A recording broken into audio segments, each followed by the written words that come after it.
അസ്സലാമലൈക്കും. എൻ്റെ ഒരു പുതിയൊരു വീഡിയോയിലേക്ക് എല്ലാവർക്കും സ്വാഗതം. നമുക്കിന്ന് ഫാഷൻ ഫ്രൂട്ട് കൊണ്ടൊരു സ്ക്വാഷ് എങ്ങനെയാണ് റെഡിയാക്കുന്നതെന്ന് നോക്കാം.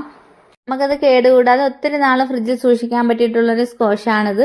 അതുപോലെ തന്നെ നമുക്കിപ്പം ഫാഷൻ ഫ്രൂട്ടിൻ്റെ സീസണൊക്കെ അല്ലേ, ഉറപ്പായിട്ട് എല്ലാവരും ഇതുപോലെ ഒന്ന് ട്രൈ ചെയ്ത് നോക്കണേ.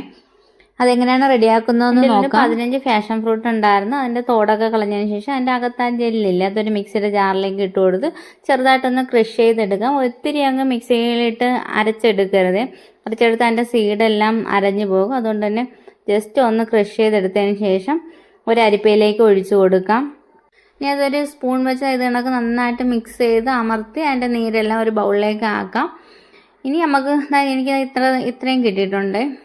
ഇനി നമുക്കത് റെഡിയാക്കാനായിട്ട് ഒരു പാൻ അടുപ്പത്ത് വെച്ച് കൊടുക്കുന്നുണ്ട്. അതിലേക്ക് ഒരു ബൗള് പഞ്ചസാര ഇട്ട് കൊടുക്കാം. ഫ്ലെയിം ഓണാക്കിയതിന് ശേഷം 2 ഗ്ലാസ് വെള്ളം കൂടെ ഒഴിച്ചു കൊടുത്ത് പഞ്ചസാര അലിഞ്ഞ് കിട്ടുന്നവരെ ഒന്ന് മിക്സ് ആക്കി കൊടുക്കാം. എന്നിട്ട് അത് തിളയ്ക്കാനായിട്ട് വെക്കാം.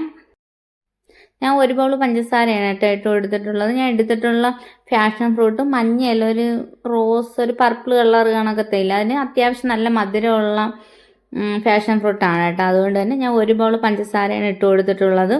ആ പഞ്ചസാരയെല്ലാം നന്നായിട്ട് അലിഞ്ഞ് നന്നായിട്ട് തിളച്ച് കിട്ടിയിട്ടുണ്ട്. ഇത് നമുക്ക് ഈ വിരലിങ്ങനെ തൊട്ട് നോക്കുമ്പോൾ ഇങ്ങനെ നൂൽപ്പരുവം ആവത്തില്ല, അതാണ് കേട്ടോ അതിൻ്റെ ഒരു പരുവം. ആ സമയത്ത് നമുക്ക് അതിലേക്ക് നമ്മൾ റെഡിയാക്കി വെച്ചിട്ടുള്ള ഫാഷൻ ഫ്രൂട്ടില്ല അരിച്ച് വെച്ചിട്ടുള്ള അത് അതിലേക്ക് ഒഴിച്ചു കൊടുക്കാം. അത് തിളച്ച് കിട്ടുന്ന സമയത്ത് മുകളിലൊരു പത കണക്ക് വരുമേ, അതൊന്ന് സ്പൂൺ വെച്ച് കോരി മാറ്റാം. ഇനി അതിലേക്ക് 2 നാരങ്ങയുടെ നീര് ഒഴിച്ചു കൊടുക്കാം. ഞാൻ ആ ഫാഷൻ ഫ്രൂട്ട് അരിച്ചെടുത്തിട്ടുള്ള പാത്രത്തിലാണ് കേട്ടോ നാരങ്ങ പിഴിഞ്ഞെടുത്തിട്ടുള്ളത്. അതാണ് ഒരു ലൈറ്റ് യെല്ലോ ഷെയ്ഡിൽ കിട്ടിയിട്ടുള്ളത് നാരങ്ങ നീര്. ഇനി ഒന്ന് തിളച്ച് വരുന്ന സമയത്ത് ഒന്ന് തിളച്ചൊന്ന് ചെറുതായിട്ടൊന്ന് കുറുകി വരണം കേട്ടോ. ആ സമയത്ത് ഞാൻ ഒരു ഫാഷൻ ഫ്രൂട്ടിൻ്റെ സീഡില്ല, അതും കൂടെ ഇട്ട് കൊടുക്കുന്നുണ്ട്. ഇത് ഓപ്ഷനിലാണ് കേട്ടോ, വേണമെങ്കിൽ മാത്രം ചേർത്താൽ മതി. ഞാൻ കാണാനുള്ള ഭംഗിക്ക് വേണ്ടിയാണ് കേട്ടോ അത് ചേർത്തിട്ടുള്ളത്. നാരങ്ങ നീര് ഒഴിച്ചതിന് ശേഷം അങ്ങ് ഒരുപാട് നേരം ഇട്ട് തിളപ്പിക്കേണ്ട ആവശ്യമില്ല കേട്ടോ. എന്നിട്ട് നമുക്ക് ഫ്ലെയിം ഓഫ് ചെയ്യാം. എന്നിട്ട് നല്ലതുപോലെ തണുക്കണേ. ഇത് തണുക്കുന്ന സമയത്ത് കുറച്ചും കൂടെ അങ്ങ് കുറുകി വരും. നന്നായിട്ട് തണുത്തതിന് ശേഷം അത് കണക്കൊരു ബോട്ടിലാക്കി നമുക്ക് ഫ്രിഡ്ജിൽ സൂക്ഷിക്കാവുന്നതാണ്. നല്ലൊരു സ്ക്വാഷ് റെഡി ആയിട്ടുണ്ട്, നല്ലൊരു ഫാഷൻ ഫ്രൂട്ട് സ്ക്വാഷ് റെഡി ആയിട്ടുണ്ട്. ഇനി അത് നമുക്ക് എങ്ങനെയാണ് സെർവ് ചെയ്യുന്നതെന്ന് നോക്കാം. അതിനായിട്ട് ഒരു ഗ്ലാസ്സിലേക്ക് ഒരു 1/4 ഗ്ലാസോളം ഫാഷൻ ഫ്രൂട്ടിൻ്റെ സ്ക്വാഷ് ഒഴിച്ചു കൊടുക്കാം. കണ്ടോ, ഒഴിക്കുമ്പോൾ തന്നെ അറിയാം നല്ല കുറുകിയിട്ടാണ് അത് കിട്ടിയിട്ടുള്ളത്. ഇനി അതിലേക്ക് തണുത്ത വെള്ളം കൂടെ ഒഴിച്ച് കൊടുക്കാവുന്നതാണ്.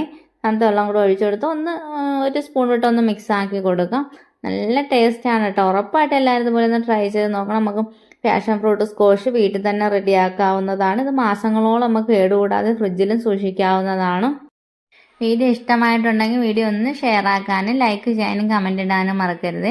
പുതുതായിട്ട് കാണുന്ന കൂട്ടുകാർ ആരെങ്കിലും ഉണ്ടെങ്കിൽ പ്ലീസ് ഒന്ന് സബ്സ്ക്രൈബ് ചെയ്ത് സപ്പോർട്ടാക്കാൻ മറക്കല്ലേ. ഇൻഷാ അല്ലാഹ് മറ്റൊരു വീഡിയോയിൽ കാണാം. ബൈ, അസ്സലാമു അലൈക്കും.